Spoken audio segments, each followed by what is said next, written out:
Boa noite a todos. E aí, Pedro? Tudo bom, Miller? Como é que vai? Tudo bem, né? Tudo bem? Seja bem-vindo ao nosso grupo. Muito obrigado. Boa noite, Pedro. Boa noite, Miller. Boa noite, Pedro. Boa noite.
Boa noite, pessoal que está entrando.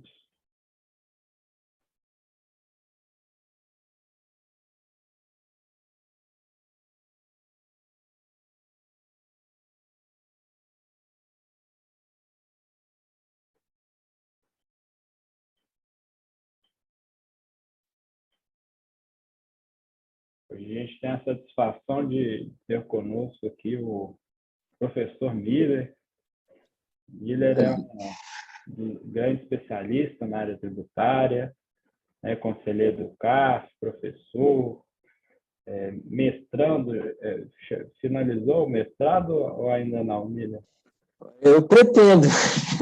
Tá difícil, mas estamos caminhando. Está caminhando. Está caminhando também para ser mestrando. Você entrou nessa também, né? Também entrei nessa, sei como é. Você está sabendo, então, como é que é. Todo mundo fala que é bom, né? Igual piscina gelada. Mas eu que agradeço o convite, com os exageros aí do Pedro. Não sou nenhum especialista, sou estudante, eterno estudante como vocês. Tenho o privilégio e o prazer de ser convidado para bater papo em algumas faculdades aí, mas isso não tira de mim o status de eterno estudante. Estou tentando resolver aqui o problema de uma pessoa que tenta entrar.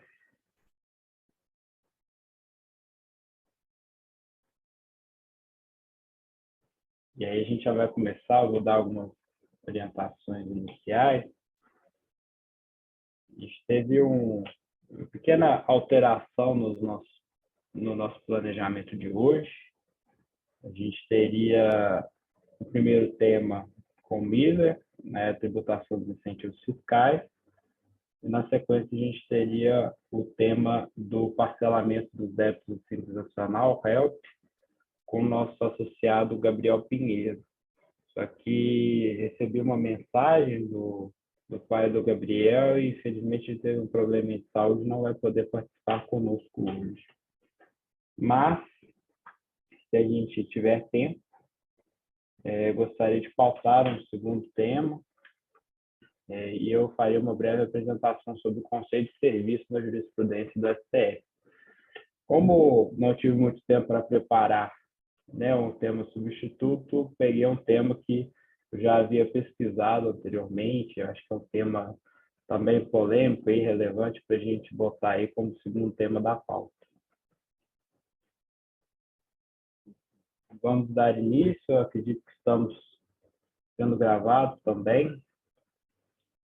O professor Miller, então, vai começar os trabalhos nessa noite de hoje, 19h30, quarta-feira. Nossos grupos, Miller, a gente faz os nossos grupos quinzenalmente, né? Aqui tem majoritariamente membros da ABRADT Jovem, mas o grupo está aberto a todo mundo da ABRADT também. né, a gente tem o intuito aí de criar um ambiente aberto para todo mundo que quiser participar, quiser sugerir temas. Eu reforço os demais também que ainda não tiveram a oportunidade de apresentar. O Pedro, meu xará ali, já apresentou nos encontros passados, mas a gente sempre está aceitando sugestões, e quem tiver algum tema de interesse, é muito legal esse ambiente, a gente pode ver a opinião das outras pessoas, né? Poder praticar um pouco também, apresentação de determinado tema, testar ideias, né? Às vezes aí alguém está com alguma ideia para uma monografia, para uma dissertação, ou já apresentou, né? Como foi meu caso, por exemplo, nosso primeiro encontro foi sobre semestre de falta, foi um tema que eu escolhi falar no meu TCC da pós-graduação, do IBET. Então, eu sempre incentivo todo mundo que quiser, que já tem escrito sobre algum tema, tem escrito algum artigo. O importante aqui é que sejam temas que ainda não foram discutidos, porque a gente tem muito tema interessante, né? Eventualmente a gente pode até repetir algum tema, mas a princípio vamos escolher temas novos e que o tema seja relevante, seja controverso, para gerar algum tipo de discussão. E o tema que o Miller vai tratar hoje é um exemplo, né, de tema controverso, que é a tributação dos incentivos fiscais. Esse é um tema que já vem, né, já há anos aí na jurisprudência, temos decisões relevantes do STJ, temos decisões no CARF, tivemos, né, uma alteração legislativa substancial, que foi a Lei Complementar 160, e a discussão continua, né? A discussão, achamos que ia, pelo menos, melhorar um pouco, mas também sempre temos soluções de consulta nova da Receita Federal, né, às vezes mudando de entendimento também. E eu quero escutar, né, aprender um pouco com o Miller, né, o que ele preparou aí para falar no nosso encontro de hoje, e ao final a gente fará os debates. Né? O intuito aqui do grupo é fazer um breve relato do tema, né? Pode ficar à vontade pelo tempo que precisar, ainda mais que a gente não terá, a princípio, um segundo tema. A gente terá o segundo tema só se a gente tiver tempo, né? Então pode ficar à vontade pelo tempo que precisar, e ao final, né? Só lembrando que ao final a gente fará alguns debates, e eu já anotei algumas coisas aqui, algumas observações que eu quero esperar a fala do Miller, mas já tem algumas provocações aqui de antemão também sobre esse tema. Então, Miller, pode ficar à vontade se quiser projetar alguma apresentação, se não, a bola está com você. Obrigado, Pedro, pela apresentação, pela oportunidade de estar aqui debatendo com vocês. Gostaria, antes de qualquer coisa, elogiar a iniciativa.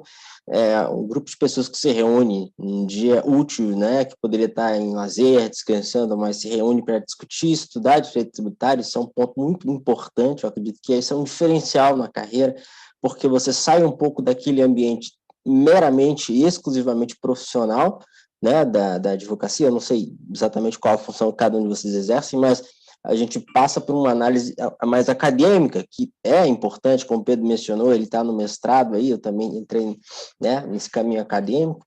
E, bom, eu não preparei nenhum material, até porque eu já fiz algumas presunções antes mesmo de começar o grupo. Presumi, bom, um grupo de estudos, então eu acredito que se é um ambiente mais aberto, me senti mais confortável para conversar de forma mais franca com as pessoas, né? Então, mais do que ensinar, eu não vou ensinar, eu não pretendo ensinar, mas devendo jogar algumas coisas aqui e perguntar para vocês também, porque é um tema que ele se arrasta literalmente há uns 40 anos, acredito.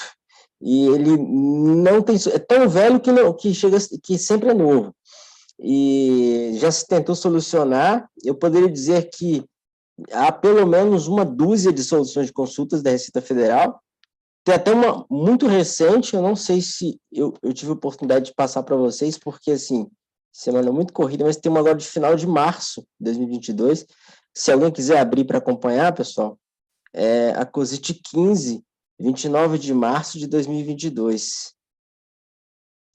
ela tem como tópico que é incentivos fiscais, incentivos e benefícios fiscais e financeiros relativos a ICMS, subvenção para investimento, lucro real, exclusão, existência e condições. Bom, antes de qualquer coisa, o que é benefício fiscal, né? Benefício fiscal, que foi durante muito tempo tratado ali da lei das SAs e tudo mais, né, que foi a chamada, conversava com o telefone com um amigo essa semana, que ele passou por essa época, da lei a reforma do imposto de renda de 76 e 77.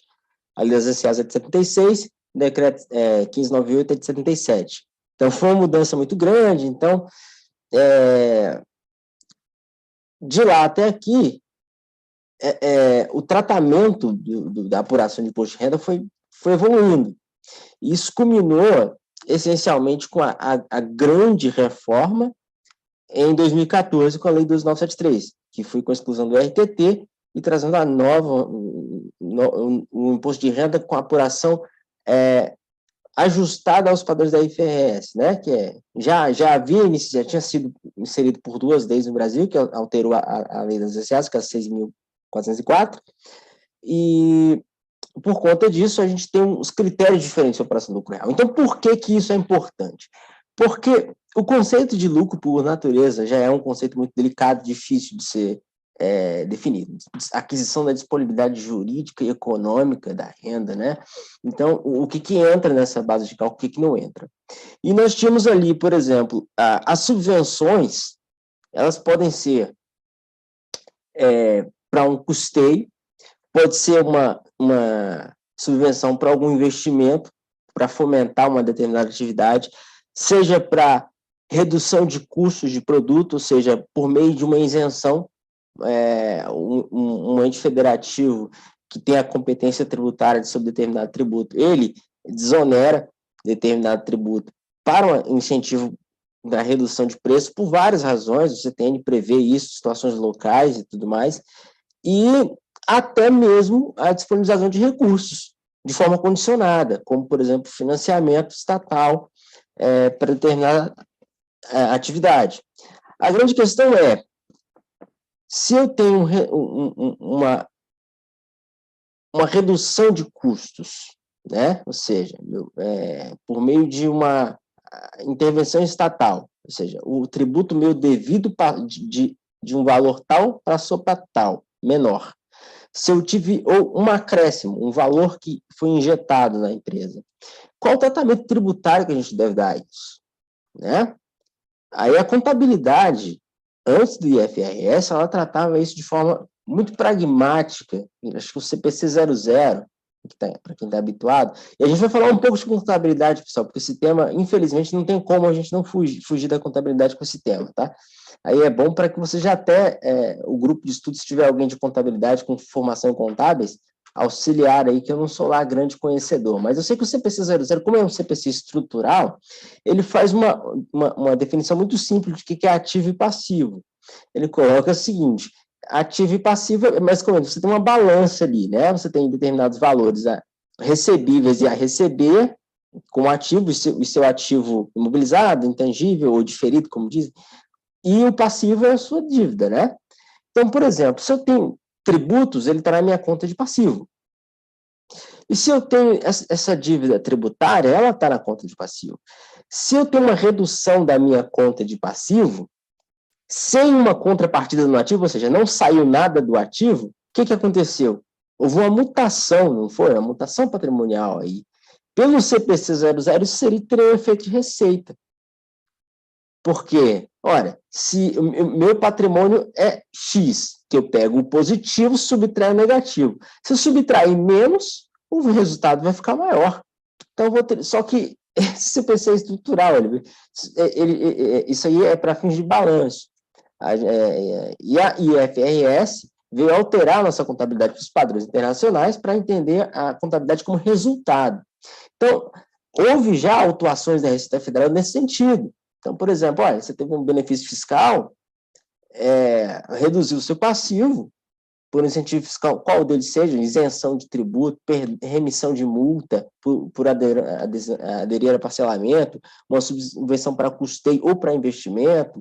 Essencialmente, o que a gente vai falar, porque é a maior discussão dela está nas subvenções de benefícios fiscais de ICMS, inclusive aqueles sem aval do CONFAS, na qual a União vinha tributando esse efeito.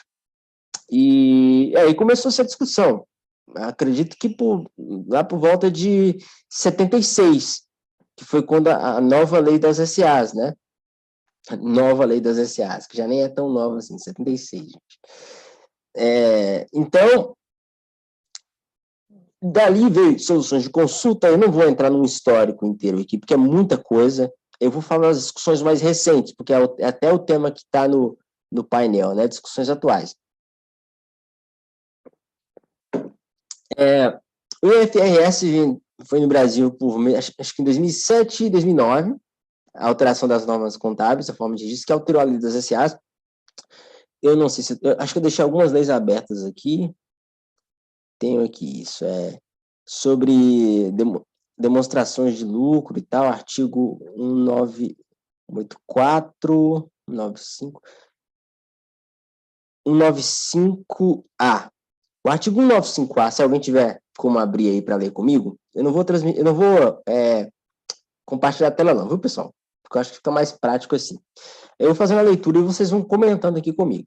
Essa aqui, o 195A, a redação foi dada para a Lei 11.638, de 2007. Essa aí foi uma das leis que implementou o IFRS no Brasil, alterando a lei das SAs. E diz o seguinte: a Assembleia Geral, isso está falando de SAs, né, óbvio, poderá, por proposta dos órgãos de administração, destinar para a conta reserva de incentivos fiscais a parcela do lucro líquido decorrente de doações ou subvenções governamentais para investimento, que poderá ser excluída da base de cálculo do dividendo obrigatório. Então, o que ela diz aqui? Já em 2007, ela dá um tratamento interessante.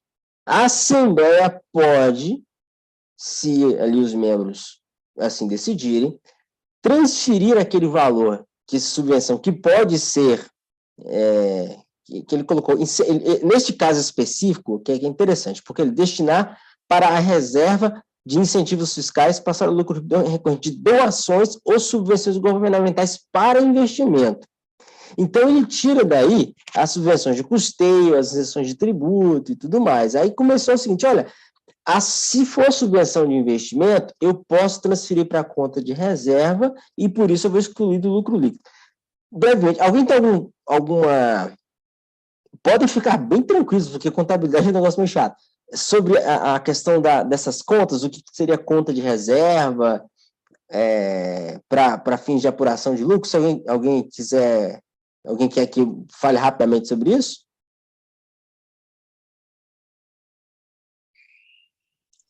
Fica à vontade. Eu vou entender o silêncio como sim. Olha, eu gosto do pessoal participativo, gente. É mais divertido. Então, a questão é a seguinte. Conta de reserva, dentro da contabilidade, você tem contas e subcontas específicas. Isso para vários fins. Fins de registro de demonstração, principalmente SAs. SAs, por ser de capital aberto, você tem ali que demonstrar para os investidores, né? Entre aspas, prestar contas. Então, você precisa de uma conta de reserva, o nome já diz muito claramente, é como nós, pessoas físicas, temos uma poupança, uma reserva emergencial de contingência, porque se um dia o carro apertar, a gente pega aquele dinheiro. Então, a conta de reserva, ela é condicionada. O dinheiro só sai dali para a recomposição de prejuízo. Então, se seu resultado foi positivo no exercício e você tem valor na conta de reserva, de contingência, o que você pode distribuir a título de dividendos é somente o valor do resultado positivo. A conta de reserva não pode ser distribuída. Tá? Então, esse é um ponto importante. Por quê? E por que vocês podem me perguntar, mas por que a lei inseriu esse ponto? É muito claro, para garantir que a subvenção fosse aplicada ao fim pretendido. Se o Estado faz uma subvenção de investimento, como o texto da lei diz, ou seja, injeta dinheiro, para garantir que o valor seja empregado na atividade empresarial e o sócio não vá lá comprar uma lancha. como certa vez disse o Sérgio André Rocha na discussão sobre esse assunto. Eu já participei de pelo menos umas 15 mesas de debate sobre subvenções e até hoje ninguém nunca tem uma solução sobre esse assunto. E o Sérgio André Rocha comentou, mas o entendimento dele que, pelo posicionamento atual hoje do STJ, da legislação atual, o sócio pode pegar o valor da subvenção e comprar uma lancha, que está ok. Mas, enfim, a gente pode entrar nisso aí depois. Então, isso é para garantir que seja aplicado no fim específico. E, então, aí começou-se a discussão sobre a natureza da subvenção. O que é subvenção para investimento? O que é subvenção para custeio? Aí, o STJ chegou a se posicionar sobre esse tema. Acho que o Mauro Campos, eu não vou lembrar qual foi. Gente, eu não sou de lembrar número de acórdão e de coisas, eu vou falando pelo que vem na cabeça aqui, tá? Eu tenho um voto meu aqui, eu vou achar de que ano foi esse voto. Esse voto é de 2019. Eu cito aqui, posicionamento do STJ, o recurso especial 1.605.245 do Rio Grande do Sul.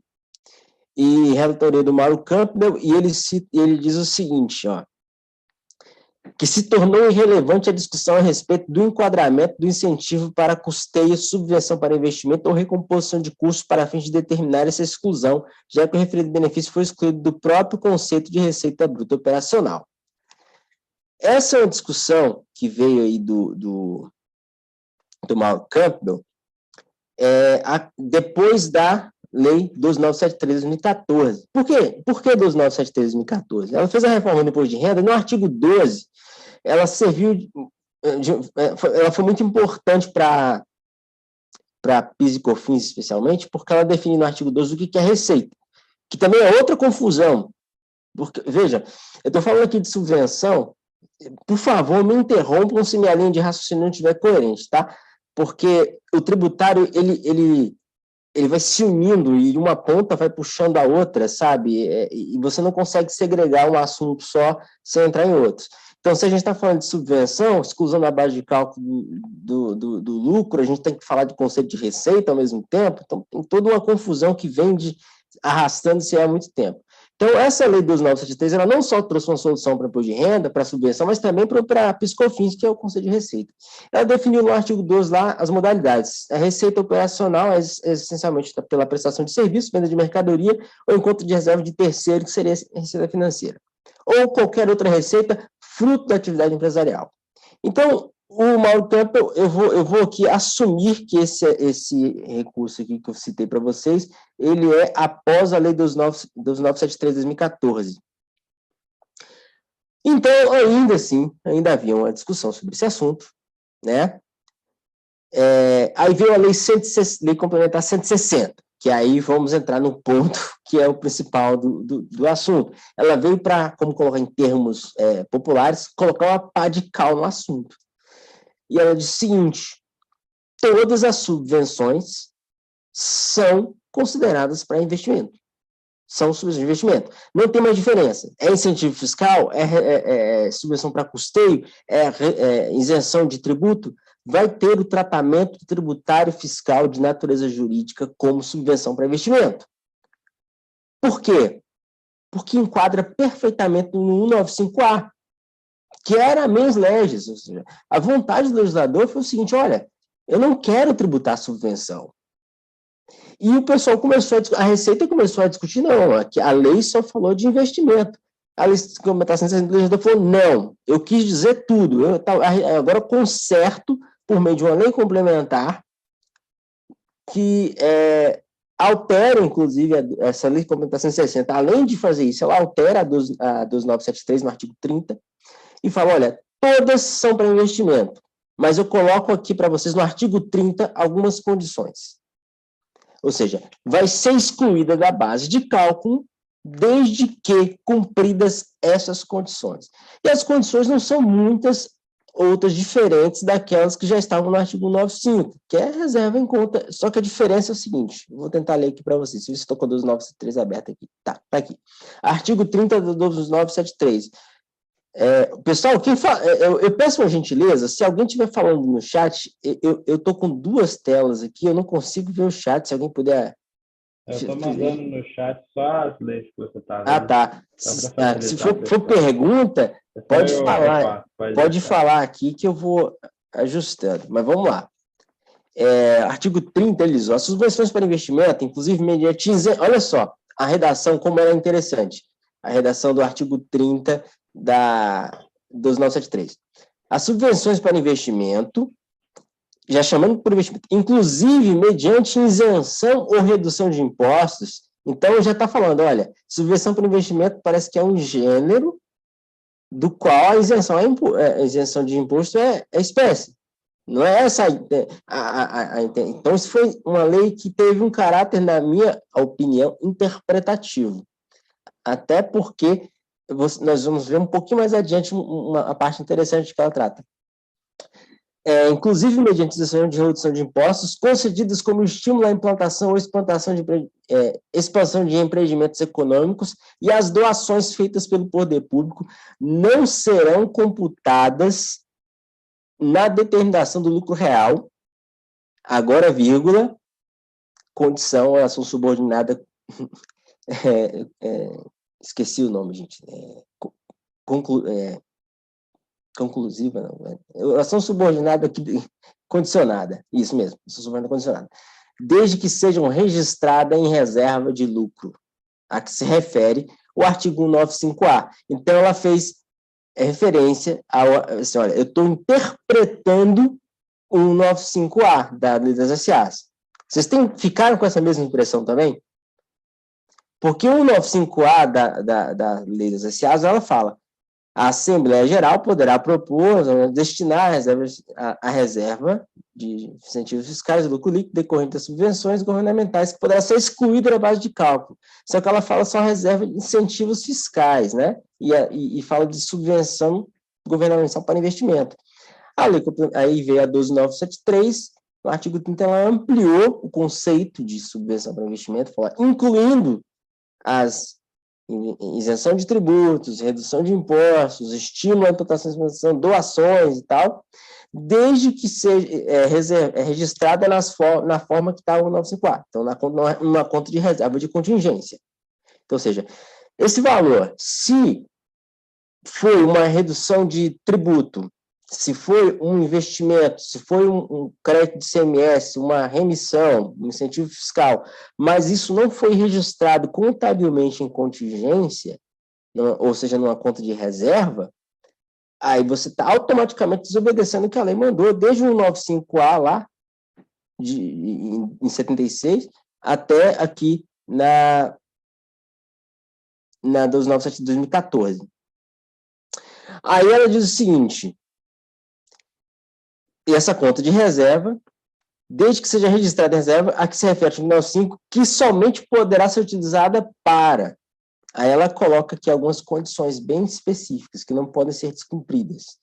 Absorção de prejuízos, desde que anteriormente já tenham sido totalmente absorvidas as demais reservas de lucros, com exceção à reserva legal, ou seja, essa reserva de contingência que vem da subvenção, ela é a última a ser usada, ou seja, se você já tem uma conta de reserva que já não pode ser distribuída, você pode absorver, mas desde que ela seja a tua última fonte ali, tá? Mas isso aqui não é muito importante, porque quem recebe incentivo fiscal já está numa condição necessariamente de prejuízo fiscal. Então, não faria muito sentido uma empresa superavitária receber incentivo fiscal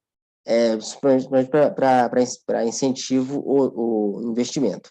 Normalmente, já é casos de empresas que já estão em situação deficitária que já não tem contingência. Então, essa já vai automaticamente aí. Aumento do capital social.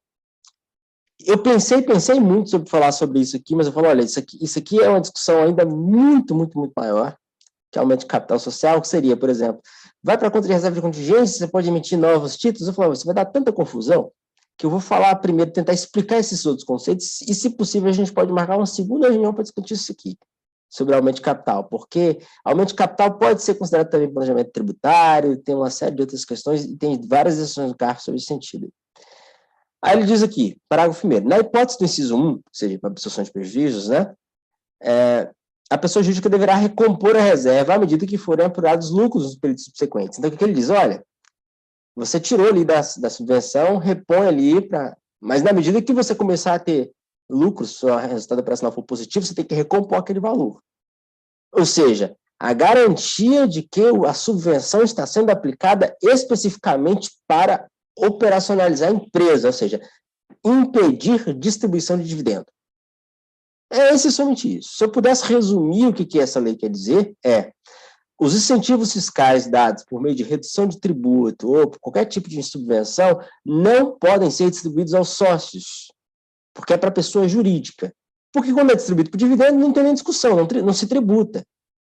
Aí o sócio, a empresa está deficitária, recebe incentivo fiscal, não é registrado em reserva de contingência, e daí a empresa cai no prejuízo, a empresa recompõe, começa a lucrar, você pega aquela subvenção que te ajudou a levantar, aí o sócio vai lá e compra um Mercedes, compra um BMW, tá lá. Pô, é justo com o contribuinte? Não, não é.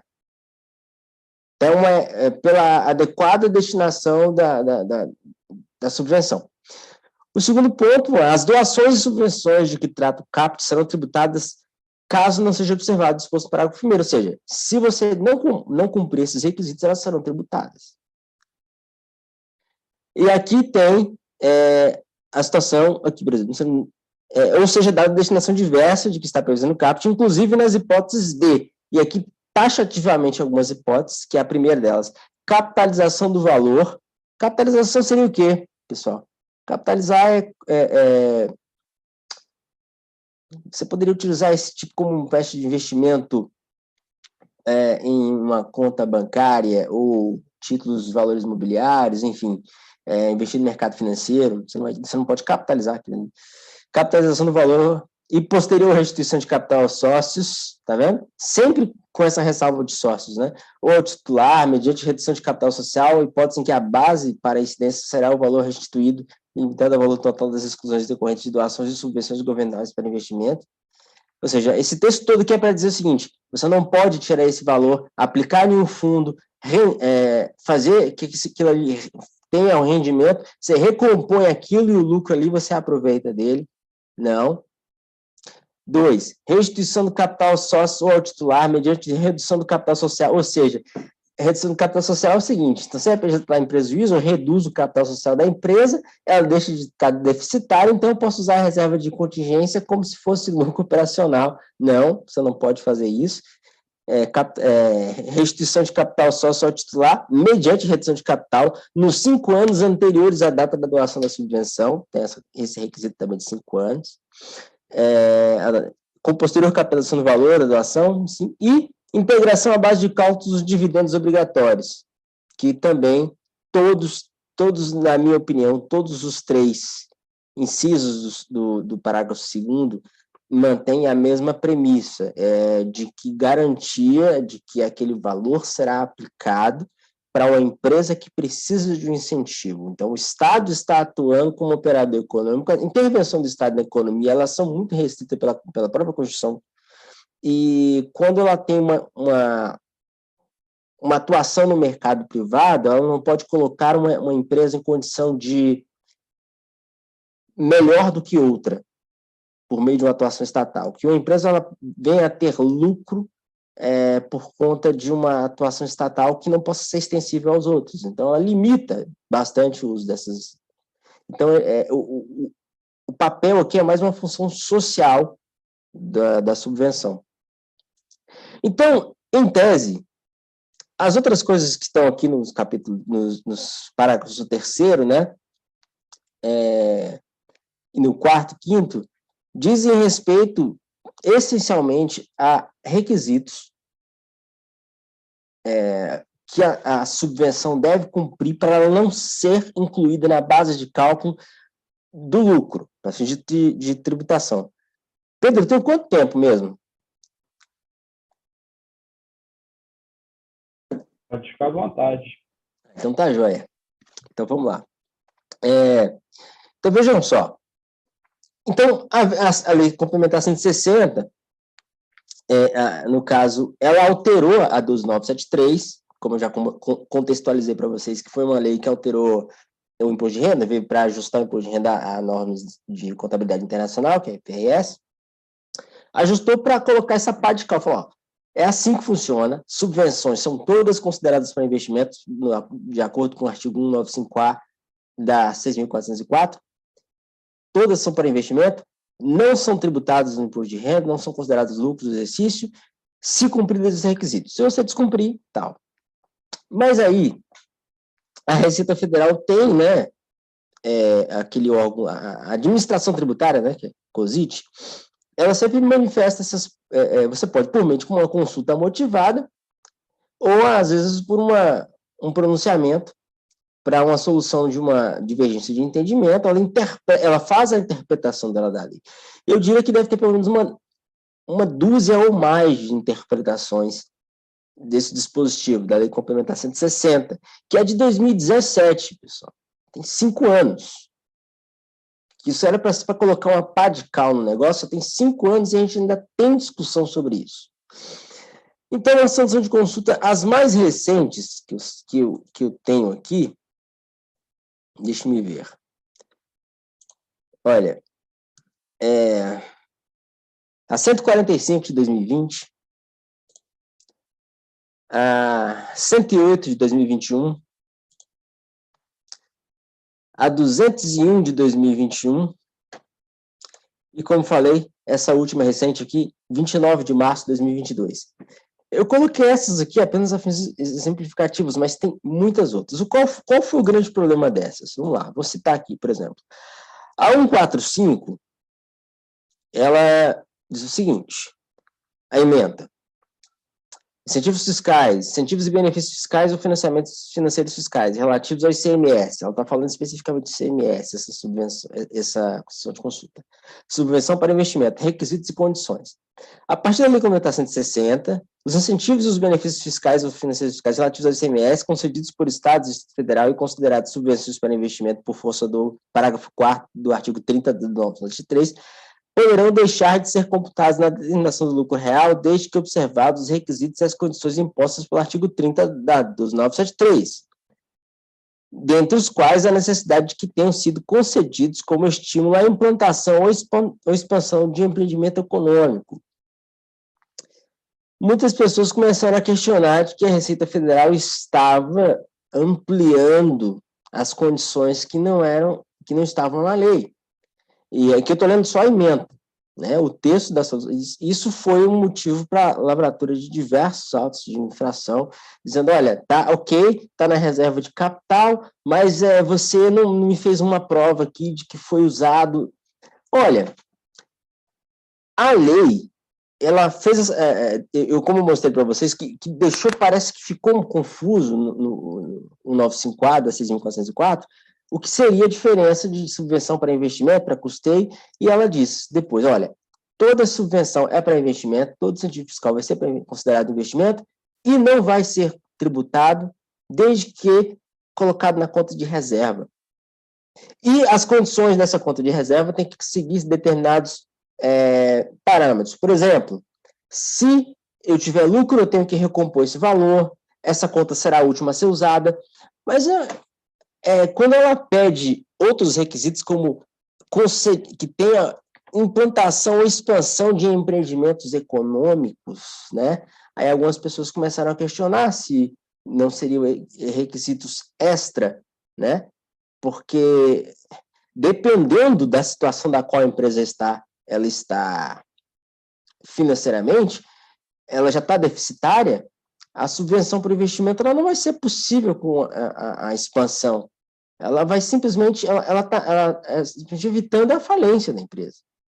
Então, você está, ou seja, concedendo um benefício de CMS, registrando aquele valor numa conta de reserva de contingência para impedir a distribuição aos sócios, para que seja aplicado na empresa, mas não necessariamente o que significa que vai resultar obrigatoriamente num resultado positivo a ponto de expandir os resultados econômicos. E aí começam as discussões. Aí depois vem uma solução de consulta que vem complementando, que é a 108 de 21, que trata, por exemplo, ela está vinculada a essa solução de consulta 145, a ementa é a mesma, e ela coloca mais um parágrafo aqui na ementa, olha, os incentivos benefícios fiscais ou financeiros do ICMS concedidos sem nenhum ônus, olha só, já estou colocando outras coisas que a lei não trata, né? Que serão concedidos sem nenhum ônus ou dever ao subvencionado, de forma incondicional ou sob condições não relacionadas à implantação e expansão de empreendimentos econômicos, não atendem aos requisitos do artigo 30 da Lei 2.973/2014, 2014, de observância obrigatória, inclusive conforme parte final do parágrafo 4º do mesmo dispositivo. A solução de consulta está novamente criando mais requisitos que a lei não colocou. E por que aí vocês perguntam, pessoal, mas eu não posso reverter isso no judiciário? Pode. Você pode reverter isso no CARF? Sim, a decisão do CARF é favorável, mas empresa quer contencioso? Não. Se o empresário não quer ter uma auto-infração lavrada, você quer ficar com regularidade fiscal. Você não quer que você recebe um incentivo fiscal, cumpre todos os requisitos, coloca em conta de reserva, mas se o Estado, ao conceder essa subvenção, não colocar... Olha só que texto contraditório. Incentivos fiscais ou financeiros de ICMS concedidos sem ônus. Como assim incentivos fiscais sem ônus? Se já é incentivo, como é que vai ter ônus? Você vai ter que pagar para ter um incentivo? Eu não consigo entender, assim, realmente é muito confuso. Mas que a Receita não quer aceitar, né? Daí, a questão foi até o STF, não vou lembrar aqui qual foi o recurso extraordinário, o STF disse que a matéria não era constitucional, desceu ao STJ. STJ, o trecho, eu acredito que tenha sido aquele acórdão que eu citei, não tenho certeza. Ele diz o seguinte, que não pode ser tributado, e isso, para mim, mataria a questão de uma forma, com golpe mortal, porque eles são a União tributar um benefício fiscal de ICMS é violação ao Pacto Federativo. E aí, na minha opinião, esse é um argumento muito forte. Por quê? De fato, o Estado é quem detém a competência para instituir ICMS. E se ele decide renunciar à receita, que não deixa de ser renúncia de receita, né? Para um incentivo fiscal que é do interesse dele, a União não pode se valer disso. Ou seja, o que está acontecendo o valor que está na reserva de contingência ali, ele, embora transite no resultado do exercício da empresa, pelas regras de contabilidade, eu vou mostrar para vocês aqui, se alguém quiser abrir, acho que é o CPC 07, Pronunciamento Contábil Técnico 77, e também isso deve estar no regulamento do imposto de renda, o RIR atual, que é o decreto 9.580, artigo 442. Então, ele transita no resultado do exercício.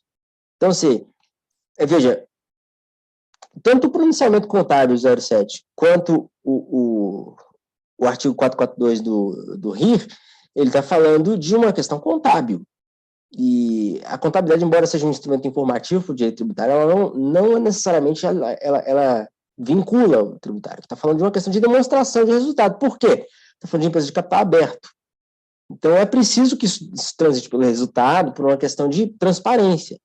Mas isso não significa que o simples fato de transitar pelo resultado significa que aquilo será tributado. Um exemplo clássico disso aí foi o que a gente viu em 2017 com a exclusão do ICMS da base de cálculo da COFINS. O valor transita no caixa da empresa, mas não é da empresa. O ICMS ele é repassado, ele não é receita da empresa, é receita do Estado. Então o argumento é quase o mesmo. Para mim, isso aí, esse golpe feriu de morte a questão do argumento da receita. Então, eu tenho essa solução de consulta aqui de 2021, que ainda assim exige esses requisitos, e tem essa agora de 29 de março de 2022, que parece que ela volta ao posicionamento original dela de 2020. E eu tinha passado para o Pedro, eu não sei se ele passou para vocês, uma discussão que aconteceu no CARF recente, no qual, inclusive, nem foi por unanimidade foi o Caio, que foi o conselheiro que fez o voto vencedor, o relator estava negando o provimento, porque ele entendia que era uma empresa do estado de Goiás, que era um projeto lá, acho que era Fomentar, uma coisa assim, concedia uma série de benefícios fiscais para determinada empresa, a empresa comprovou nos autos que havia registrado em conta de reserva, que tinham cumprido o requisito do artigo 30 da 12973, mas ainda assim a Receita Federal elaborou auto-infração com base no entendimento da solução de consulta. E o auditor fiscal, não, o conselheiro, relator, entendeu por manter o auto de infração por não cumprimento dessa exigência. E o voto do Caio, que voto vencedor, que eu acho interessante, muito interessante vocês leiam, eu até conversei com ele recentemente sobre esse assunto, a gente está coordenando um livro aí, ele está escrevendo justamente sobre subvenções, que é um tema que nunca acaba, que ele diz, olha, gente, depois da Lei Complementar 160, que alterou o artigo 30 da 12973, é só aquilo, é só o que está no artigo 30, qualquer outra exigência não possibilita a tributação. E, acima disso, o posicionamento de que seria também uma invasão de competência, porque trata-se de uma violação ao pacto federativo.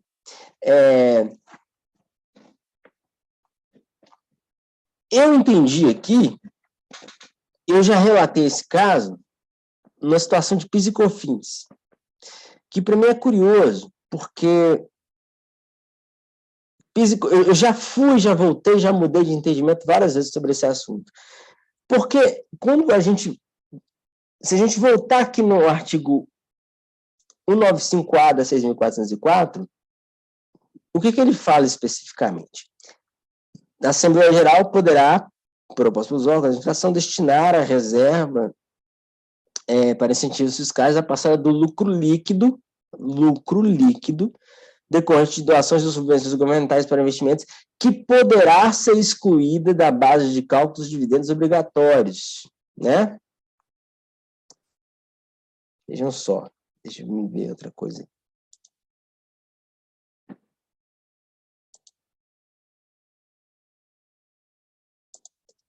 Eu quero achar outro dispositivo aqui, pessoal.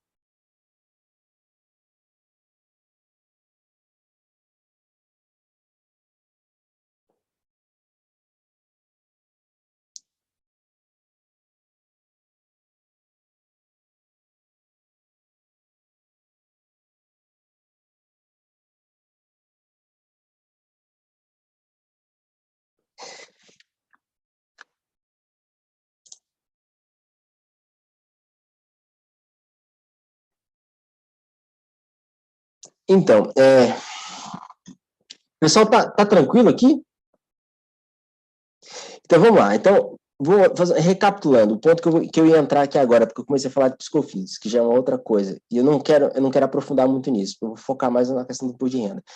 O artigo 30, com essa redação aqui, ó, o artigo 30 da 12973, redação alterada pela Lei Complementar 160, ele fala claramente aqui, as subvenções para investimento, ou seja, que é um gênero do qual são espécies, inclusive as isenções e tudo mais, não serão computadas na delimitação do lucro real. Então, ou seja, aí eu coloco a seguinte questão para vocês. Empresas que são tributadas por lucro presumido, qual é a situação delas? E se a gente está falando de lucro, o lucro, na minha opinião, ele é mais restrito do que receita, porque receita é o resultado operacional, não obstante se você tenha sido superavitário ou não. Receita é o resultado da minha atividade comercial, venda de produtos, prestação de serviços. Tive lucro ou prejuízo, não importa. Incide ali a COFINS, cumulativa ou não cumulativa. Aí eu pergunto a vocês, e a COFINS? COFINS, ela pode incidir sobre as subvenções governamentais? Aí quem defende diz, não, mas a lei não trata de COFINS. A lei não fala de que ela será excluída. da base de cálculo. Ele só fala mesmo que pode ser excluído do lucro líquido. E aí? O que vocês... Interpretação sistemática, alguém se posiciona?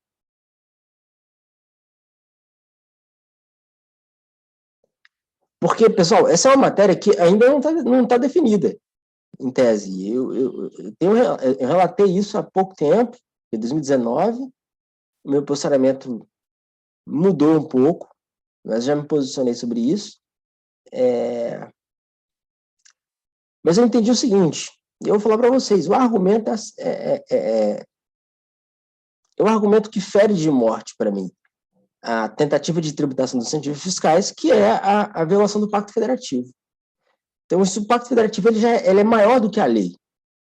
Ele é maior do que a lei complementar 160, ele é maior do que a 12973, porque ele é constitucional. Então, você não pode União tributar estados, e a COFINS é de competência da União. Então, é uma contribuição que incide sobre o faturamento, que é o artigo 12 lá, da própria 12973, né? Aí você fala, mas Miller, mas e aí?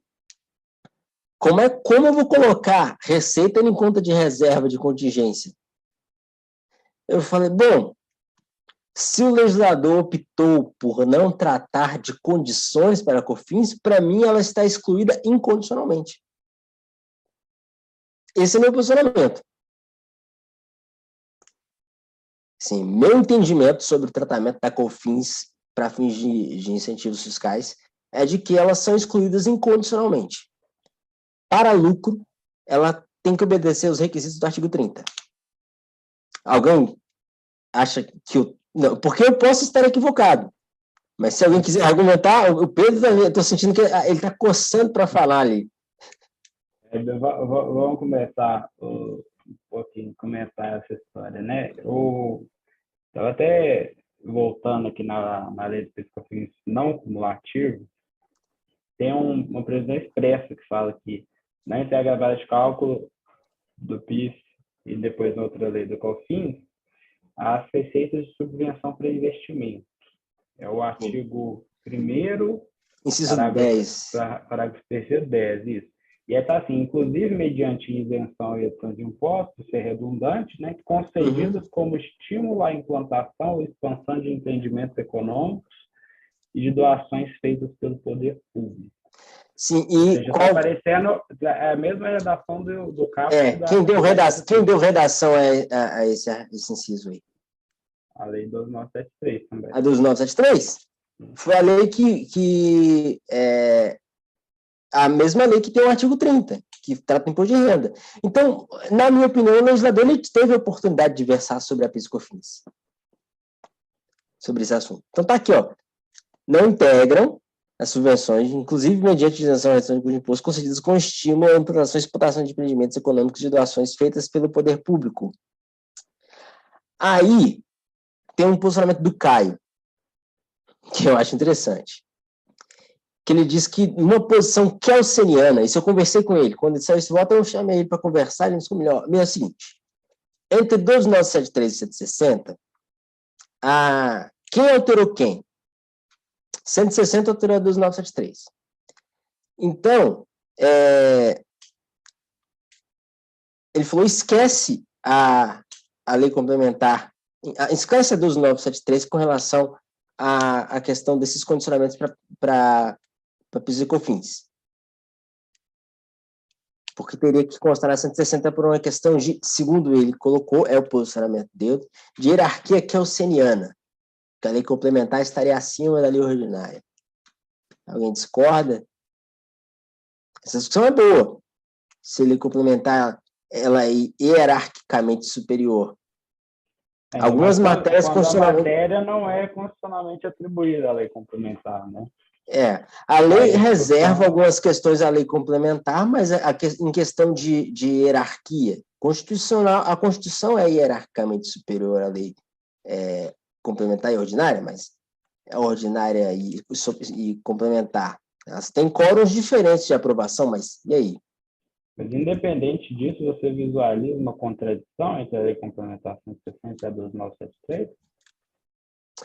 Sim, porque uma é mais específica e mais recente do que a outra, né? Não, mas a contradição estaria onde? Estaria nessa inclusão do parágrafo 4º, que fala dos incentivos do ICMS? Fiquei com a mesma dúvida do Pedro, assim, qual que seria o confronto entre as duas normas, né?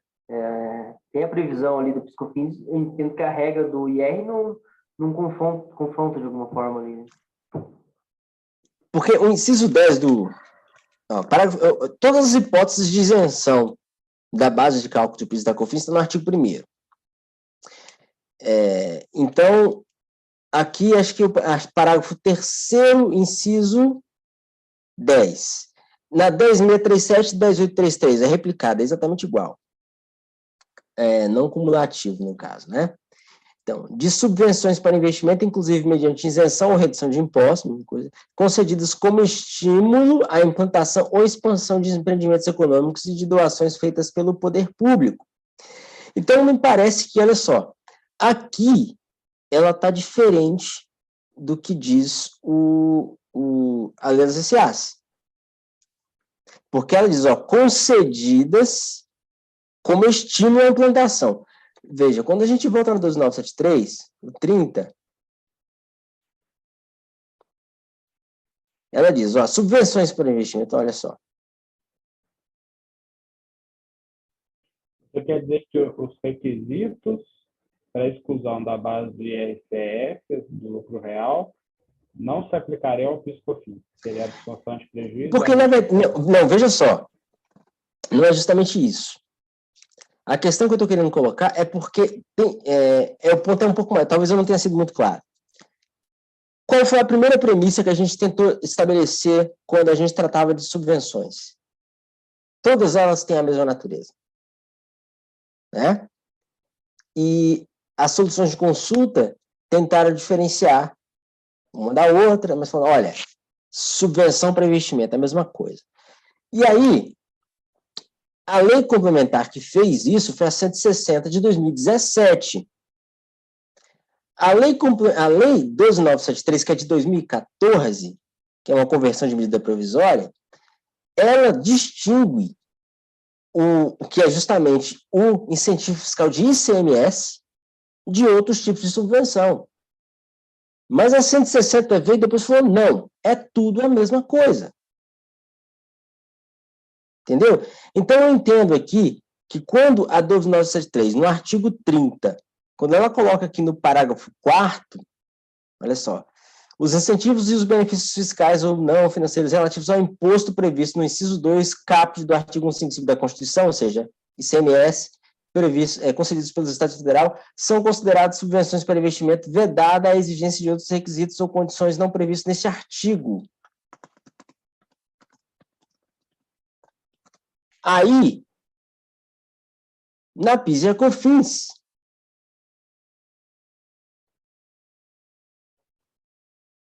ele coloca aquela questão de extensão.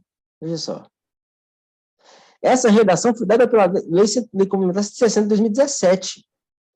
Só que a 10.637, a 10.833, o inciso 10, ele diz, concedidas como estímulo à implantação ou expansão de empreendimentos econômicos.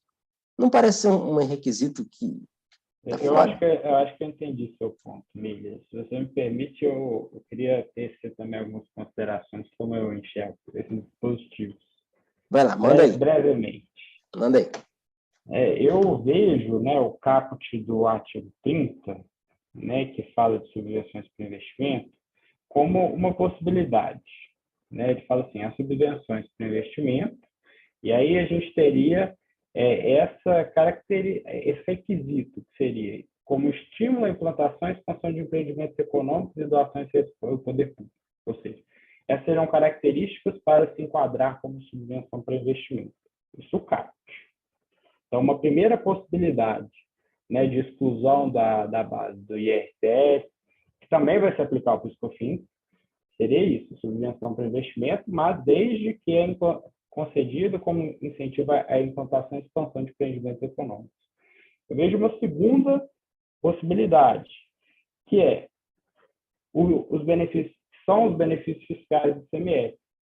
Porque aí eu entendo que o parágrafo 4º, ele está falando assim, não que tudo vai ser subvenção para investimento, mas que todos os benefícios especificamente do ICMS, e aí a gente tem que ir na discussão até do se tem amparo ou não no CONFAS, porque a própria lei complementar vai prever que vai se aplicar só incentivos de ICMS com amparo ao CONFAS ou que tenham sido regularizados lá no termo do convênio, lá em 2017, são aqueles benefícios inconstitucionais, mas que depois foram regularizados. Então, a gente precisaria. Aí surgiriam, então, duas possibilidades. Ou subvenção para investimento propriamente dita, que é aquela que é implantação, expansão de empreendimentos econômicos, doações ao poder público, ou ICMS, né, com amparo em CONFAS. A gente teria essas duas possibilidades. Só que, e aí esse parágrafo 4º, né, só para entrar nesse ponto que a gente estava discutindo por último, me parece que esse parágrafo 4º, que foi incluído pela Lei Complementar 160, ele também se aplica ao PIS/COFINS, porque ele dá uma caracterização, né, ou seja, ele fala assim, todos os benefícios do ICMS são subvenções para investimento. A partir do momento que ele fala isso, tem que se aplicar também para o PIS/COFINS, porque ou seja, ele faz uma qualificação, né, desses incentivos e fala assim, independente se isso for para implantação e expansão de empreendimento, vai ser subvenção para investimento. O que precisa ter amparo em CONFAS. Então, a partir do momento que ele faz isso, não precisaria repetir na lei do PIS/COFINS para eu entender que todo benefício fiscal do ICMS é a subvenção para investimento da PIS/COFINS também. E aí eu excluiria da base do PIS/COFINS. Então, esse seria um ponto, né? Essas subvenções para investimento, mais os incentivos do ICMS, se enquadrariam na literalidade aí desse artigo 30 e seriam excluídos do IR, CS, PIS/COFINS, também, né? E com a ajuda dos outros incisos os outros dispositivos da 12.973 que modificaram as leis do PIS e da COFINS. E aí, uma segunda questão seria, e nos casos em que não há observância desses requisitos? Se a gente tem, por exemplo, uma subvenção para custeio que não seja de ICMS, ou que seja de ICMS, mas sem amparo e CONFAS, né? E a gente tem uma série de outros incentivos fiscais que não vão ser enquadrados como subvenções para investimento. Será que a gente precisaria, então, incluir isso na base do IRCS, do PIS/COFINS? Se a gente for na contabilidade, eu acho que as considerações que você trouxe me foram muito bons, né? O CPC 00, o CPC 07. Me parece que o fato de ter uma redução do passivo, né, sem uma mudança no ativo, né, isso gera uma receita. Porque a partir do momento que você reduz o custo, ou você ganha um benefício que é configurado, né, como uma receita, isso tudo aí vai gerar um acréscimo, né, patrimonial, um acréscimo lá nas contas patrimoniais de acordo com a contabilidade. É aí o que Me permita interromper rapidamente aqui, Pedro. Claro. Porque, assim, você falou do CPC 00, eu me cocei aqui, que o 00 é estrutural. Ele já teve o R1, R2, R3. Sobre reconhecimento de receitas, a gente usa o CPC 47. E ele depende obrigatoriamente de uma vinculação com uma atividade empresarial. Então, esse entendimento já foi superado até, de que uma redução de passivo sem contrapartida no ativo. Antes já foi tributado, mas isso já foi superado. Eu citei isso como um exemplo, que por exemplo, transitava na conta do resultado, mas aí eu citei, é a mesma raciocínio do ICMS, transita no resultado, mas não é receita. Então, por isso que a gente não pode tratar o CPC 00, a gente tem que usar o 47. E só para lembrar, a base de cálculo do PIS da COFINS é no artigo 1º, artigo 1º, parágrafo 1º, que é o artigo 12 do Decreto-Lei 1598. Ou seja, venda de serviço, prestação de serviço, venda de mercadoria ou receita financeira. Se não for isso, não é receita. Não é base de cálculo do PIS/COFINS. Então, para mim, isso mata a questão da tributação da subvenção para o PIS e COFINS. Beleza. Eu posso levantar mais uma discussão aí para a gente debater junto? Deixa eu só rebater o Miller ponto, né? O Miller tem razão que o CPC 00 é só estrutura conceitual. A gente cita o 00 porque ele dá conceitos, né, do que seria receita, ele fala que é aumento no ativo, redução no passivo, e o CPC 07 que vem falar das subvenções. Né? E o CPC 07 ele nem diferencia o que é a subvenção para custeio ou para investimento, são as subvenções governamentais. E aí a gente pode até questionar, né, os efeitos tributários do CPC 07, né, até que ponto, de fato, né, poderia haver a tributação pelo PIS/COFINS, né, se essa receita contábil é uma receita tributária também, né, mas o CPC 07 manda registrar como receita essas subvenções. E aí a gente tem esse problema tributário. Né? Mas o ponto que eu queria chegar não era nem discutir a contabilização, que eu acho que isso é até secundário nesse ponto. Mas sustentar que, no primeiro momento, eu sustentei que exclui da base do IR, CS, PIS/COFINS, aquilo que enquadra no artigo 30 da 12973. Ponto. A gente tem os outros casos, outros incentivos fiscais.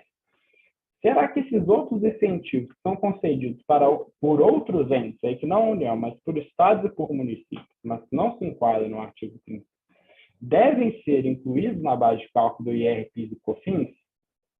Eu entendo que não. Ainda que não se observe a literalidade aí do artigo 30, a gente tem o princípio federativo, né? E é aquela decisão também do STJ, que foi em barco de divergência, trouxe isso, né? Se eu não me engano, até a ministra Regina Helena Costa, que fez essa diferenciação, mas de que a gente tem a imunidade recíproca. Né? E qual que é o fundamento por trás da imunidade recíproca? É o princípio federativo. Né? A gente até consegue fazer uma análise histórica que remonta lá ao século XIX, nos Estados Unidos, quando essa imunidade recíproca foi pela primeira vez pensada, né? Um ente não pode tributar o outro, não estaria tirando, né? Há um certo estranhamento, né? Pensar que um ente tributário pode verificar uma capacidade contributiva de um outro ente. E isso é positivado na nossa Constituição. E o que está por trás é o princípio federativo. Mas seja pelo princípio federativo, seja pela imunidade recíproca, a gente não pode aceitar, né, que um benefício fiscal concedido pelo Estado, por exemplo, ou pelo município, possa ser tributado pela União. Né? Ou seja, sob pena de até esvaziar o benefício fiscal.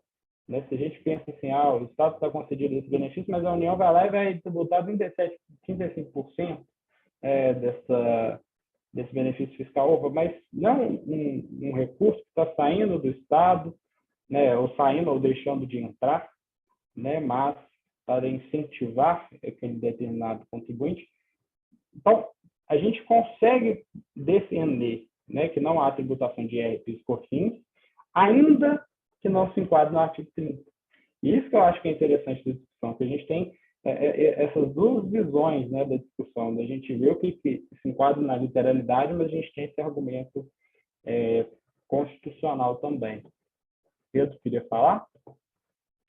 Não, até você falando me surgiu mais dúvidas ainda e algumas confusões, mas um ponto que eu queria levantar, que é da própria 12973, que ela faz uma distinção por capítulos, inclusive.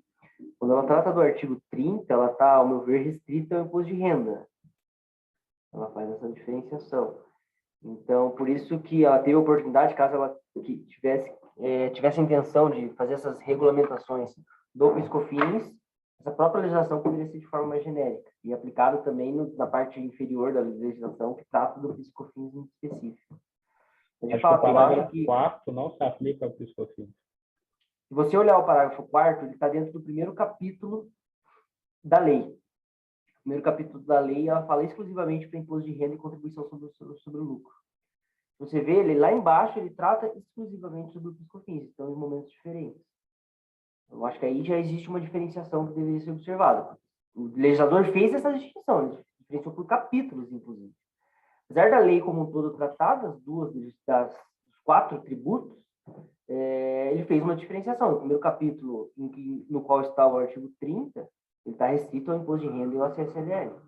Então, acho que é mais um ponto aí que numa análise inicial, eu fui verificar até para ver a extensão dessa regulamentação e me causou até mais dúvidas que eu não tinha prestado atenção nesse ponto, de que ela está, a princípio, vinculada ao IR. Bem colocado, Pedro Fontanhas. Fontanhas, né? Fontanhas ou Fontanhas? Fontanhas. Assim, como vocês são da Abraço DT Jovem, provavelmente vocês não devem ter vivido a aflição de ver a medida provisória, que foi a 627, ser convertida em lei, extinguir o RTT e modificar o imposto de renda inteiro. Eu estava concluindo a pós-graduação e falei, Deus do céu, eu estudei imposto de renda com RTT antigo e pô, alterou tudo. Conceito de receita, até o conceito de receita para PIS e COFINS, ele veio pela 12973. Aí essa questão, muita gente perguntou, aí no escritório começou aquela discussão, gente, nossas ações de exclusão de ICMS da base de cálculo do PIS e COFINS, a gente precisa modificar alguma coisa, porque agora o conceito de receita bruta é outro, é o do artigo 12 do decreto 1598, que foi alterado pela 12973. A 12973 foi, como chamado, a reforma do imposto de renda. Ela teve a reforma em 76, 77 e 2014, são duas grandes reformas. Com a extinção do RTT, que a gente tentar de transição. Foi a grande diferença. Mas a provocação que eu queria fazer não era só essa. Ia ser para o Mineiro. O Pedro Mineiro defendeu o Pacto Federativo, que isso aí mataria a tributação do PIS e COFINS. Aí eu te pergunto, e o PASEP? Essa imunidade que você está falando, recíproca, ela é para impostos ou é para todos os tributos? E se for para todos os tributos, o que a gente faz com o PASEP? Que incide sobre os servidores públicos e o município que recolhe para a União. E veja o que diz o artigo 1º da 10637.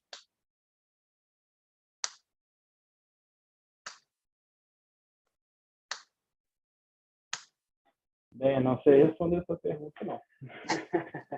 Tá vendo? Trouxe umas cutucadas boas. Mas eu entendo que a imunidade recíproca, ela ainda, né, abrir a Constituição aqui, fala de impostos, né? Imunidade vedada de instituir impostos sobre patrimônio, renda ou serviços um dos outros. Não está falando de tributos, está falando de impostos. Mas, apesar disso, é o que eu estava falando do Pacto Federativo. O princípio federativo, ele cria, né, essa limitação constitucional ao poder tributário e ter imunidade, ainda que ela não esteja positivada expressamente, né? Positivada não seria nem a palavra certa, ainda que ela não estivesse, né, esculpida, expressa na Constituição. Então, eu entendo que essa imunidade ela tem que se aplicar também a contribuições, porque primeiro porque a gente precisa dar uma interpretação, né, mais ampla para essa imunidade recíproca, né, com base no princípio federativo.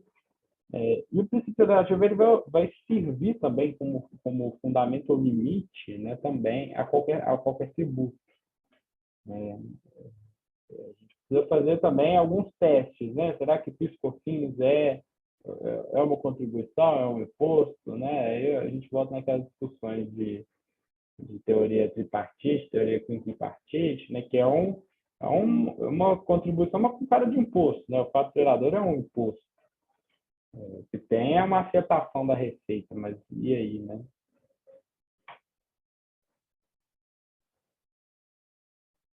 Eu quero fazer mais uma provocação aí, mas eu vou deixar vocês discutirem mais. O artigo 4º do CTN, né? Ele responde essa questão. Não importa a denominação, né, o que você dá, o que importa é as características do tributo. Então, o PIS é contribuição. É contribuição ao PIS, contribuição ao PASEP. O PIS, a gente chama só de PIS porque é programa de integração, nossa, esqueci o que significa. O PASEP é do servidor público e o PIS é o programa de integração social, que é para o privado.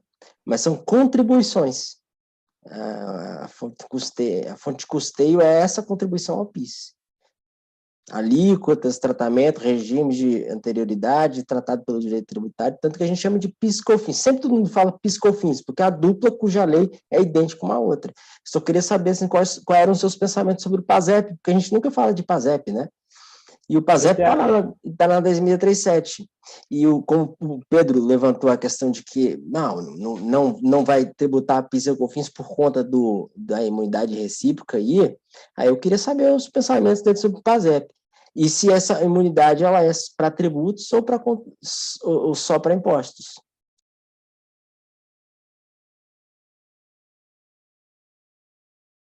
Eu não consegui visualizar por que o PASEP estaria fora. Não é a mesma lógica do PIS/COFINS?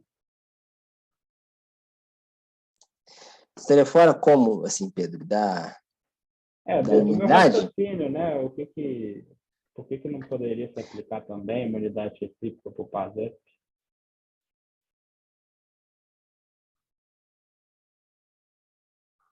E eu até te perguntava, esse argumento do Pacto Estou tentando encontrar um negócio aqui.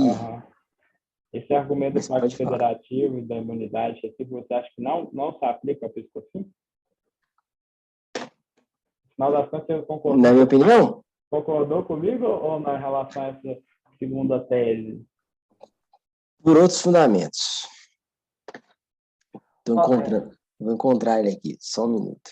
Enquanto procura, Muller, me permite ler um trechinho aqui de um ponto? À vontade, fique à vontade. Tá. Pedro, até para resgatar, para melhorar a discussão aqui, eu estou dando uma olhada na ementa do embargo de divergência lá que julgou esse tema, tá? Quando ele trata desse ponto, ele fala: o juízo de validade quanto ao exercício da competência tributária há de ser implementado em comunhão com os objetivos da federação, esculpidos no artigo 3º, dentre os quais se destaca a redução da desigualdade, Não está em xeque a competência para tributar a renda ou lucro, mas sim a irradiação de efeitos indesejáveis do seu exercício sobre a autonomia da atividade tributante da pessoa política diversa, em desarmonia com valores éticos constitucionais inerentes à organicidade do princípio federativo e em atrito ao princípio da subsidiariedade, que reveste e protege a autonomia dos entes federados. O trechinho que ele meio que resumiu, então, de fato, ele não se restringe àquela análise do 150 lá, que é renda patrimônio, dos dispositivos fala exclusivo para impostos, né? Ele fala mais uma análise constitucional mais geral, e aí ele fala desse pacto federativo. Pedro Mineiro, você poderia fazer a leitura para a gente aí na Constituição Federal 195, parágrafo 7º. Entidades beneficentes social. E ainda fala em isenção, né? Isenção no texto constitucional, você sabe o que significa, né? Isento de contribuição. Isenção é imunidade. Isenção na Constituição é imunidade. As entidades beneficentes do sistema social que atendem as exigências da lei. Quais as exigências do artigo 14 você tem? Aí eu pergunto a você. Você falou, não, porque o Pacto Federativo não está positivado. Será que o Constituinte originário poderia? Ele tem poder, porque se ele tratou das associações sem fins lucrativos no capítulo específico sobre contribuições, ele poderia aqui incluir também a questão do Pacto Federativo. Será não uma questão para você refletir aí se essa imunidade recíproca se restringe a impostos? Eu entendo que isso aplica contribuições. Você entende que aplica as contribuições? Porque tá, o Pacto Federativo e a necessidade de autonomia dos entes, ela vai além dos impostos. E o PASEP, cara? PASEP não é uma contribuição? Então, mas o que tem que ser uma contribuição? Também, se você cobrar... Também... A União cobra dos municípios o PASEP.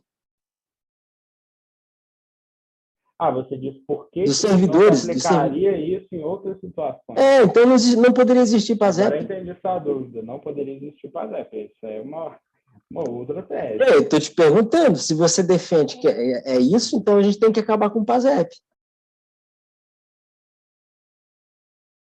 Porque olha só, gente, eu não estou querendo colocar o Pedro na parede, não. Grupo de estudos.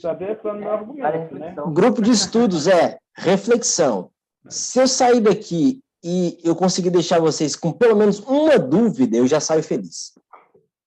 Porque grupo de estudos não é para deixar vocês pensarem, é para a gente pensar, estimular o pensamento, falar, pô, bacana, esse tema que eu achava que eu sabia, eu vou precisar e vou voltar para ler um pouco. Então é isso que eu acho que é legal, a iniciativa do Pedro de criar um grupo de estudos, a gente trazer um tema aqui, não é para falar das questões pacíficas, não, mas a gente vai falar das controvérsias. do que a gente não tem resposta para a gente junto pensar, quem sabe isso aqui pode surgir um artigo, ou até, quem sabe, um livro, né, Pedro, se a gente for mais ambicioso. Realmente é um ponto que eu estou até anotando aqui. Depois que eu pensar, chegar numa conclusão, mas a princípio eu entendo que essa imunidade recíproca, ainda que ela trate expressamente dos impostos, ela está calcada no princípio federativo.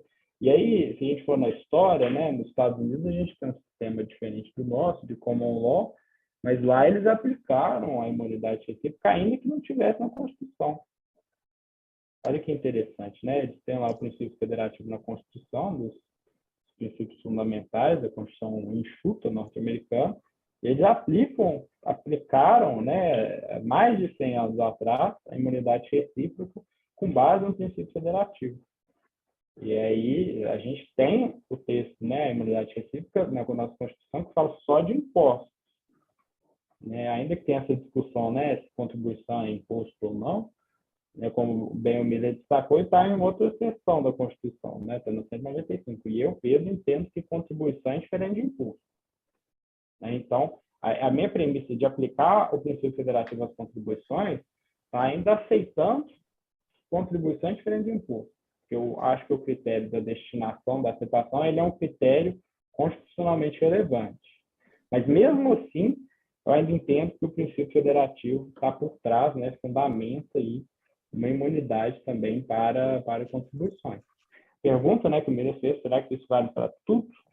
Né? Será que existe interessante esse argumento, muito bom, mas a gente, os Estados Unidos, pelo presidencialismo deles, tem um sistema diferente, o nosso é exclusivamente positivado. Tem seguido agora a linha mais presidencial com o novo CBC, né, 2014, que não é tão mais novo assim, mas assim, quem é que trata de regras gerais de direito tributário? Ou seja, a Constituição trata de competência tributária, né? Ela dá as competências para os estados, municípios e União. Okay. Falando de impostos, aí teve algumas emendas para a Constituição e tal.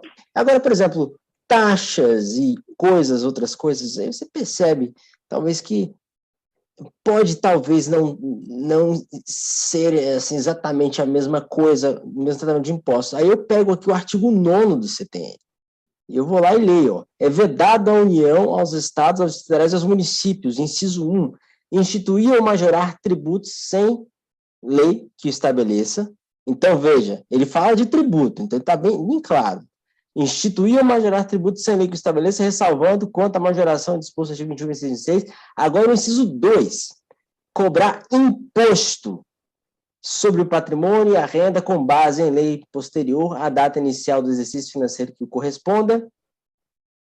E, inciso 4, cobrar imposto sobre patrimônio, renda ou serviços um dos outros.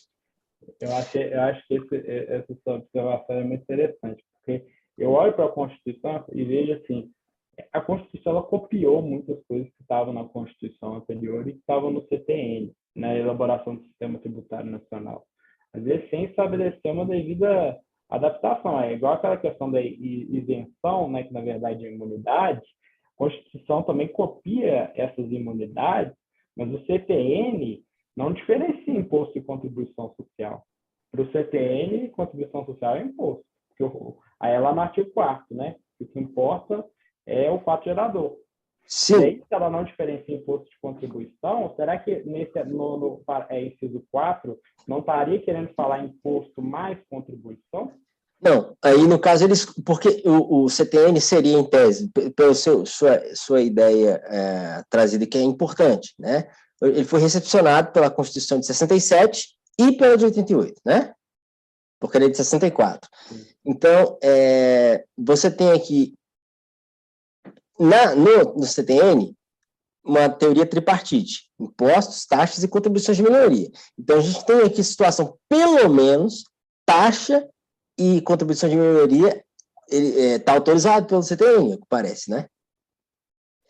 E se a gente faz uma interpretação de que as fontes do direito não são exclusivamente a lei, as fontes do direito tributário não é a fonte primária, é a lei, mas é mais do que consenso, porque o STF já se definiu isso, acho que está até em súmula, né? Que são 5 as espécies tributárias. Então, acho que... e o artigo 111 do CTN diz que, quando você fala de benefício ou isenção, ou qualquer coisa do tipo, deve ser interpretado literalmente. Eu acho que aqui a gente está falando, por exemplo, uma possibilidade de taxa. A União pode cobrar taxa sobre o município pode cobrar taxa da União?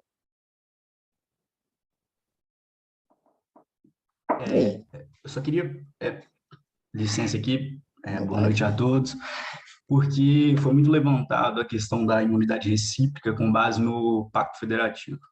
E realmente é um argumento, mas eu entendo, assim como o Chueire, que a imunidade recíproca também tem como fundamento um outro princípio, que é o da capacidade contributiva.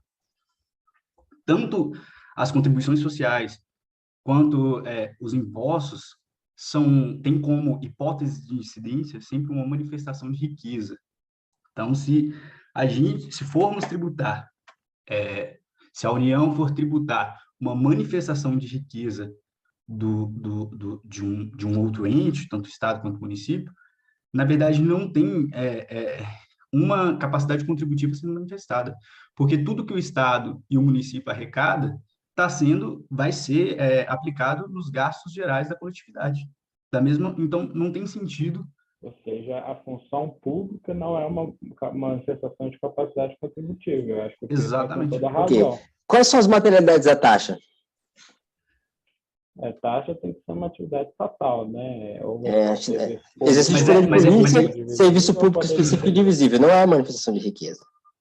Mas aí tem o princípio do sinalagma, né? Não tá, quando o Estado cobra uma taxa de uma pessoa, na verdade está cobrando dessa taxa porque tem um princípio do sinalagma. Eu estou cobrando exatamente o que eu estou gastando com essa pessoa. Por outro lado, as contribuições sociais e os impostos, eles são cobrados em razão dos gastos da coletividade no geral. Então, você vai concordar que, nesse caso, então, a imunidade ela não vai alcançar as taxas, por causa do sinalagma. Concordo. São Paulo, município de São Paulo, existe uma taxa pela coleta de lixo. Taxa pela coleta de lixo. Isso é um critério muito absurdo, mas é constitucional, já foi julgado e tal. Ok. Um prédio da União que está em São Paulo, o município de São Paulo pode cobrar taxa por coleta de lixo? Entendo que sim. Então não tem imunidade recíproca, né? Para taxa. Então a gente está falando aqui, a gente tem que voltar ao texto que o Mineiro falou, não, porque o CTN ele é anterior e a Constituição de Tempo copiou, então quando ele fala aqui de imposto, ele está falando de tributo, então esse argumento tem que ser melhor trabalhado. Está falando de contribuição também. Contribuição também. Existem contribuições, por exemplo, a contribuição que incide sobre faturamento, ou receita, que foi... que se não usando a época de vocês, mas, por exemplo, a CSLL e a COFINS, elas têm assim, um ancestral comum. Era antes uma contribuição só, era o fim social. O fim social tinha 2 materialidades, que era sobre receita bruta e lucro. Aí, em dezembro de 88, que instituíram a CSLL, Contribuição Social sobre o Lucro Líquido. E ficou, porque o fim social, ele tinha assim, para quem prestava exclusivamente serviços, ela incidia sobre lucro. Para quem prestava serviço, ou vendia mercadoria, ou só vendia mercadoria, era sobre receita bruta, que tinha um conceito na época. Então, aí saiu, quando instituiu a contribuição social sobre o lucro líquido, ficou aquela questão, bom, então tem que 2 tributos, um fim social e CSLL, com a mesma base constitucional. Aí veio a emenda constitucional 20 para constitucionalizar a cobrança. A 20 foi lá e botou no artigo 195, inciso 2, separou lucro de receita bruta para poder complementar 70, não, 7, na verdade, PIS social, depois PIS/COFINS, que virou essa história toda. Então, o PIS/COFINS é uma bagunça, eu até escrevi sobre isso, vai ser publicado recentemente. Eu falo sobre o ancestral comum do PIS e da COFINS, e por que alguns tratamentos, assim, que a gente olha para esse Frankenstein que é hoje PIS/COFINS, eu provoquei vocês aqui colocando PIS/COFINS no meio da questão de subvenção, porque PIS/COFINS não é nada fácil. Nada fácil, porque tanta mutação legislativa que ele sofreu, ele nasceu com uma contribuição que incidia sobre receita bruta, que tinha um conceito muito simples, e aquilo no regime cumulativo, e depois foi criando regime não cumulativo, depois foi criando o conceito de insumo, depois foi criando isenções, foi criando crédito presumido, e essas são as grandes e inúmeras questões que eu coloco. Então, por exemplo, para não fugir do que a gente propôs aqui, porque a discussão está interessante sobre imunidade constitucional, mas eu queria só colocar aqui para não avançar da hora. Crédito presumido de CMS, vocês entendem, nesse caso, que o crédito presumido, ele pode, de alguma certa forma, representar uma subvenção, pelo que está descrito ali pelo artigo 30 dos 973? Eu acho que depende da natureza, né? A redução de base, no crédito presumido, o STJ já se pronunciou, o crédito presumido ele está incluído nesse conceito. O STJ acabou de aplicar isso para o diferimento, né? Isso. Não importa a natureza. Então, agora no mês 3, o STJ acabou de aplicar, afastou a tributação do IRDCS por causa de diferimento de semestre. Então, vejam vocês, olha, a Lei Complementar 160 de 2017, 5 anos, que veio para pacificar um tema, ainda está gerando esse barulho todo. Isso, se a gente falar só de lucro e CSLL. Isso eu nem coloquei PIS/COFINS no meio ainda. Se a gente começar a discutir isso, porque isso é discutido na terceira sessão lá do CARF também, mas majoritariamente a primeira que entra nesses pontos, porque tem tributação reflexa. Aí a primeira sessão acaba julgando PIS/COFINS também. Aí, esporadicamente, cai para mim. Caiu recentemente. Eu reconheci, não, eu citei o regulamento de imposto de renda, citei o STJ, citei o artigo 30, e falei, não incide, mas tem condição. E a parte não comprovou as condições. Então, eu falei assim, você não deve incluir a base de cálculo.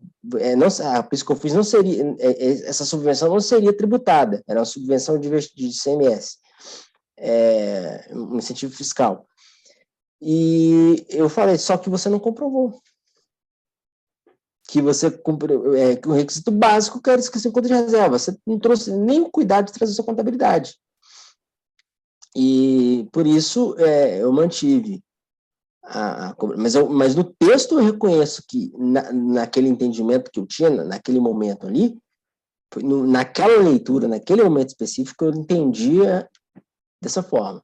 Já fui de posicionamento várias vezes, já mudei de posicionamento várias vezes e, bom, quando eu tiver que relatar de novo, eu vou votar de novo. Não sei, eu tô mais ou menos com o entendimento quase firme, porque uma coisa é falar aqui academicamente, outra coisa é falar com algumas restrições regimentais, né, na hora de votar. Mas eu já tenho um entendimento quase que formado sobre as subvenções sobre PIS/COFINS. Mas sobre o imposto de renda está bem claro, eu acho, né? Acho que a gente conseguiu avançar bastante no debate aqui. A gente viu que as soluções de consultas, elas se extrapolaram e a Lei Complementar 160 ela foi clara, alterando o dispositivo da 12973, que é de 2014, então, e colocou aquelas condições, aquelas e mais nenhuma as outras, e, para mim, a situação está positivadamente pacífica sobre o tratamento das subvenções. Mas a Receita Federal ainda continua com as COSITs, né? Pedro Mineiro, o que você está rindo aí? É excelente, Miriam. Acho que essa discussão, né, a gente, de vez em quando, a gente, aqui no grupo, pega umas discussões que, se a gente deixar, a gente fica até o dia seguinte discutindo, né? O meu xará, os meus dois xarás Pedro aqui sabem bem disso. Mas em função do horário, né, a gente tem também uma pontualidade aí para encerrar nossos encontros.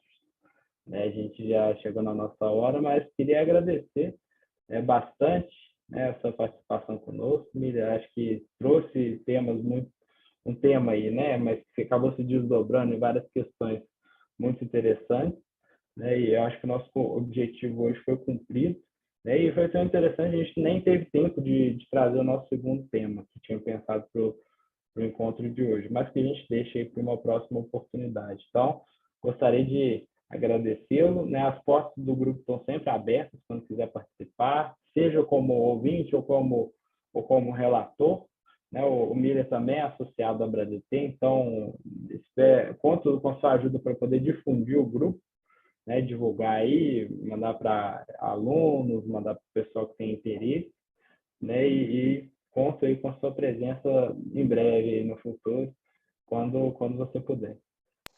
Eu que agradeço a vocês e a paciência de me escutarem aqui e parabéns pela iniciativa. Obrigado. Boa noite a todos. Então, eu fico...